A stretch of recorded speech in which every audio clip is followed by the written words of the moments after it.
देख रहा हूँ आजकल के ज़माने में ईमानदार आदमी का कहीं कोई ठिकाना नहीं है।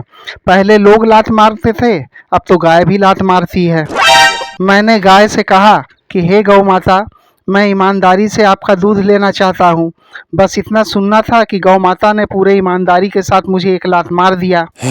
इस प्रकार की हादसा होते होते मैं तो अपने आप को केजरीवाल कम लतखोर ज़्यादा समझने लगा हूँ। अरे लोग कहते हैं कि दूध पीना सेहत के लिए अच्छा होता है, लेकिन दूध लेने के लिए अगर गाय लात मारने लगे तो क्या? भगवान जाने मुझ जैसे ईमानदार आदमी के साथ आगे ज़िंदगी में और क्या क्या होना बाकी है।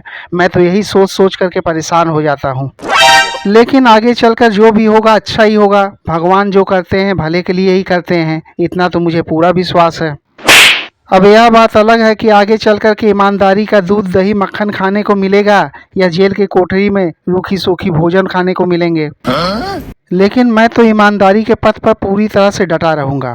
खुद ईमानदारी की टोपी पहनता हूँ और दूसरे को भी पहनाना मेरा काम है। अरे अच्छे काम करने के लिए एवं अच्छे पथ पर आगे बढ़ने के लिए तरह तरह के बाधाओं का सामना करना पड़ता है।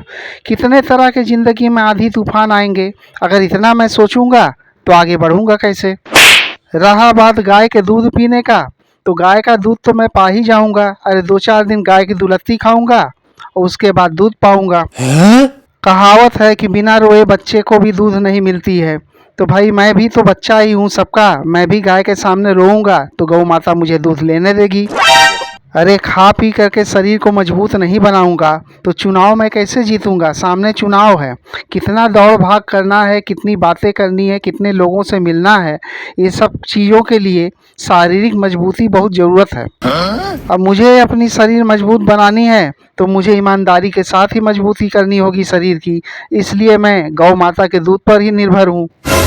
लेकिन गौ माता मुझे ईमानदारी के साथ दूध निकालने में बाधा डाल रही है।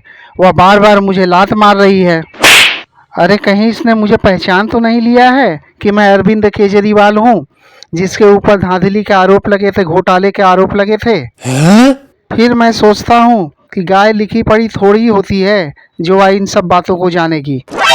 अरे कहीं कोई गाय भला टीवी देखती है, न्यूज़ देखती है, पेपर पढ़ती है, तब मुझे भला इन सब बातों का चिंता क्यों करना कि गाय ने मुझे पहचान लिया। हाँ, अगर किसी पढ़े लिखे घर में इस गाय का पालन पोषण हुआ होगा तब यह जरूर पढ़ना लिखना जानती होगी, सबको पहचानती होगी। और अगर यह सच में पढ़ी लिखी गाय है तो मुझे इसके सामने चुनाव वाले वादे करने होंगे। मैं इससे कहूँगा कि हे गौ माता मुझे दूध दो, मैं साल भर तुम्हें मुफ्त में घास खिलाता रहूँगा, वो भी हरी भरी। और इतना सुनते ही यह गाय खुश हो जाएगी और रोज खुद ब खुद मेरे घर के सामने चली आएगी मुझे दूध देने के लिए। अरे इतनी देर से तो मैं अपनी कथा और व्यथा आप लोगों को सुनाए जा रहा हूँ। अरे आप लोगों के साथ क्या क्या हो रहा है आप लोग भी तो मुझे कुछ बताओ। आप लोग कैसे गाय का दूध निकालते हो, कितनी बार लात खाते हो, इन सब अनुभवों को मेरे साथ साझा करो ताकि मैं भी उनसे कुछ शिक्षा ले सकूं। खैर जाने दो भाइयों, जो कुछ भी हो रहा है होने दो। मुझे गाय से ज़्यादा आप लोगों पर भरोसा है। गाय मुझे दूध दे या ना दे, लेकिन आप लोग मुझे लाइक शेयर और सब्सक्राइब करोगे, इतना तो मुझे पक्का पता है। ठीक है मेरे प्यारे भाइयों, आप लोग तब तक मुझे लाइक शेयर और सब्सक्राइब करो। मैं तब तक गौ माता का दूध निकालने का एक बार और प्रयास करता हूँ।